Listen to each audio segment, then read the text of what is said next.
नमस्कार दोस्तों, कैसे हो आप? आज प्रस्तुत है कहानी गरीब कुम्हार और जादुई मोर। चलो दोस्तों, ये कहानी शुरू करते हैं। बहुत समय पहले की बात है। किसी नगर की ओर जाने वाली कच्ची सड़क के किनारे एक सराय थी। उस कच्ची सड़क के दोनों ओर घना जंगल था, जिसमें बहुत से जंगली जानवर रहा करते, जो आने जाने वाले राहगीरों पर आक्रमण कर उन्हें मार देते। अधिकांशतः राहगीर उस मार्ग से गुजरने से डरा करते थे।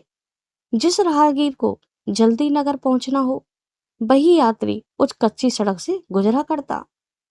उस कच्ची सड़क पर यात्रियों का कम आवागमन होने के कारण सराय का मालिक अक्सर अकेला बैठा कर रहता। यद्यपि उसकी सराय में कुछ रसोइये और नौकर भी थे। सराय का मालिक दिल का बहुत अच्छा इंसान था।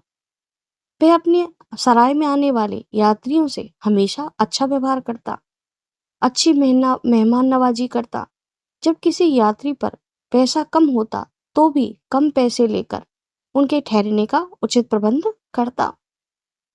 उसकी सराय में अक्सर गरीब और भूले भटके लोग आया करते थे। एक दिन एक गरीब कुम्हार नगर में अपनी मिट्टी के बर्तन और खिलौने बेचकर लौट रहा था। सांझ का समय था। उसका गांव कोसों दूर था। उसने सोचा, आज रात्रि यहीं विश्राम कर लिया जाए। उसने सराय के मालिक से कमरा लिया। भोजन आदि से नवरत होकर वो रात्रि में सो गया। दूसरे दिन जब वह लौटने लगा, तो सराय के मालिक ने पैसे मांगे। कुम्हार ने कहा, मालिक इतना पैसा तो नहीं है। सराय के मालिक ने कहा, जितना है उतना ही दे दो। कुम्हार ने कुछ पैसे देते हुए कहा, मैं तुम्हारा नुकसान नहीं करना चाहता। तुम कुछ बर्तन और रंगीन खड़िया मिट्टी ले लो, जिससे तुम्हारे नुकसान की पूर्ति हो सके। सराय के मालिक ने कहा, मिट्टी के बर्तन तो ठीक हैं, किंतु ये रंगीन खड़िया मिट्टी भला मेरे किस काम की? यह सुनकर कुम्हार ने सराय की दीवार पर एक मोर का चित्र बनाया। उसमें अनेक रंग भरे। उस सुंदर चित्र को देखकर सराय के मालिक ने कहा, तुम्हारी कला तो अद्भुत है, पर इसे यहाँ कौन देखेगा? मेरी सराय में बहुत कम राहगीर आते हैं। यह सुनकर कुम्हार ने कहा, यह कोई साधारण मोर का चित्र नहीं है। कुम्हार ने उस मोर के चित्र के समक्ष देख उसे कुम्हार ने मोर के चित्र को ध्यान से देखा। फिर 2 बार ताली बजाई। ताली बजाते ही चित्र का मोर सजीव हो उठा।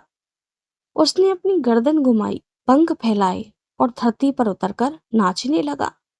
जब कुम्हार ने 3 ताली बजाई, तो मैं मोर फिर से उस चित्र में समा गया। यह देखकर सराय का मालिक हैरत में पड़ गया। कुम्हार ने कहा, जब तुम मोर के समक्ष 2 बार ताली बजाओगे, तो यह जीवित हो उठेगा, और जब 3 बार ताली बजाओगे, तो यह पुनः चित्र में समा जाएगा। मैं तुम्हें अपना जादुई मोर सौंप कर जा रहा हूँ। तुम अपनी सराय में यात्रियों का भरपूर मनोरंजन करना। इस जादुई मोर से तुम्हारी सराय में यात्रियों की आवाजाही बढ़ेगी। परंतु याद रखना, इस जादुई मोर के समक्ष जब कोई लालची इंसान अकेला बैठकर उसका नृत्य देखना चाहेगा, तो मोर नाचने से पूर्व ही मर जाएगा। सराय के मालिक ने कहा, मैं इस बात को हमेशा ध्यान में रखूंगा। कुम्हार अपना जादुई मोर सराय के मालिक को सौंपकर वहां से चला गया। उस दिन के बाद सराय में जब यात्री भोजन आदि से निवृत्त होते, तब सराय का मालिक यात्रियों से कहता कि मैं तुम्हारे मनोरंजन के लिए कुछ जादू दिखाना चाहता हूँ। ऐसा जादू जो आपने पूर्व में कभी नहीं देखा। वह मोर के चित्र के समक्ष जाकर 2 बार ताली बजाता। मोर धीरे धीरे अपनी गर्दन घुमाता, पंख फैलाता और धरती पर ठुमक ठुमक कर नाचने लगता। यह देखकर यात्री अचंभित हो जाते। धीरे धीरे उसकी सराय में यात्रियों की भीड़ बढ़ने लगी। कल तक जिस सराय में मालिक अकेला उदास बैठा रहा करता था, अब उस सराय में यात्रियों का जमघट होने लगा। यात्री उसे खूब पैसा देते। मोर जब नाचता, तो उस पर पैसा लौटाते।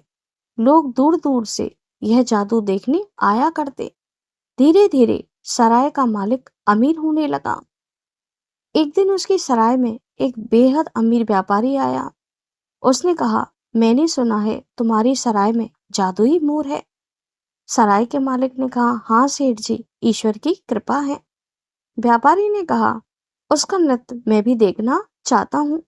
सराय के मालिक ने कहा, सेठ जी, यात्री भोजन के उपरांत जब विश्राम करते हैं तभी मोर का जादू शुरू होता है। उसके लिए तो मैं इंतजार करना पड़ेगा। सेठ ने अहंकार से कहा, नहीं, मैं मोर का नृत्य अकेला देखना चाहता हूँ। मैं आम भीड़ का हिस्सा नहीं बनना चाहता। भला उन गरीब लोगों की मुझसे क्या बराबरी। सराय के मालिक ने कहा, सेठ जी, ये संभव नहीं है। मोर का नृत्य तो रात्रि में ही होगा। सेठ ने 500 सोने की असरफी सराय के मालिक को दिखाते हुए कहा, क्या अब भी संभव नहीं है। सोने की सुनहरी चमक और असरफियों को देख सराय के मालिक के मन में लालच नाच उठा। उसने कहा, ठीक है सेठ जी। उसने मोर के चित्र के समक्ष सेठ जी को बिठाया और 2 बार ताली बजाकर उस कक्ष से यह कहकर बाहर निकल गया कि आप अकेला मयूर नृत्य का आनंद लें। उसे कुम्हार की बात याद न रही। सेठ ने देखा कि मोर ने उस चित्र से निकलते हुए अपनी गर्दन घुमाई, पंख फैलाए, परंतु धरती पर उतरते ही उसकी गर्दन टेढ़ी हो गई, आंखें स्थिर हो गईं। वह मूर्छित होकर धरती में गिर पड़ा और थोड़ी देर में उसके प्राण निकल गए। यह देख सेठ चिल्लाने लगा। उसकी आवाज सुनकर सराय का मालिक दौड़कर आया। सेठ ने गुस्से में कहा, मुझे क्या पागल समझा है? लाओ मेरी सोने की अशर्फियां।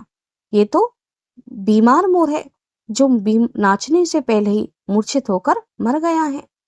सराय के मालिक ने कई बार ताली बजाई पर मोर जीवित न हुआ। उसने हार कर सेठ की अशर्फियां वापस लौटा दी। सेठ अपनी अशर्फियों को लेकर क्रोध में वहां से निकल गया। सराय का मालिक मोर को मृत देखकर अपना सिर पीटने लगा, रोने लगा और कहने लगा, मैंने लालच में पड़कर सब कुछ नष्ट कर दिया। अब मेरी सराय में कोई नहीं आएगा। वह कभी रोता, कभी पागलों के समान मोर के चित्र के आगे जाकर ताली बजाता, मोर को उठाने का प्रयास करता। वह परंतु उसके सारे प्रयास असफल हो गए। वह थक हार कर अपने बिस्तर पर जाकर सो गया। रात्रि हो गई। अर्धरात्रि में उस सराय के मालिक के कानों में बांसुरी की आवाज गूंजने लगी। वह मनी मन सोचने लगा, इतनी रात्रि में इस घने जंगल में भला कौन बांसुरी बजा रहा है। उसने दरवाजा खोला तो देखा वही कुमार दरवाजे पर खड़ा है। कुमार भीगे नेत्रों से बांसुरी बजा रहा था और उसने सराय के अंदर प्रवेश किया। कुमार ने सराय में आकर मोर के चित्र के समक्ष बांसुरी बजाई। उसकी आंखों से अश्रुधारा बह रही थी। थोड़ी देर के बाद उस मृत मोर के शरीर में चेतना आने लगी। उसकी गर्दन उठी, शरीर हिलने लगा और फिर मोर ने धीरे धीरे अपने पंख फैलाए। कुछ देर में मोर उठकर फिर से नाचने लगा। कुम्हार बांसुरी बजाते हुए सराय से निकलकर वहां से चलने लगा। उसके पीछे मोर भी नाचते नाचते चलने लगा। दोनों चलते चलते रात्रि के गहन अंधकार में खो गए और उस जंगल में विलीन हो गए। उस दिन के बाद किसी भी व्यक्ति ने ना तो कुम्हार को देखा और ना ही उस मोर को देखा। थैंक यू दोस्तों।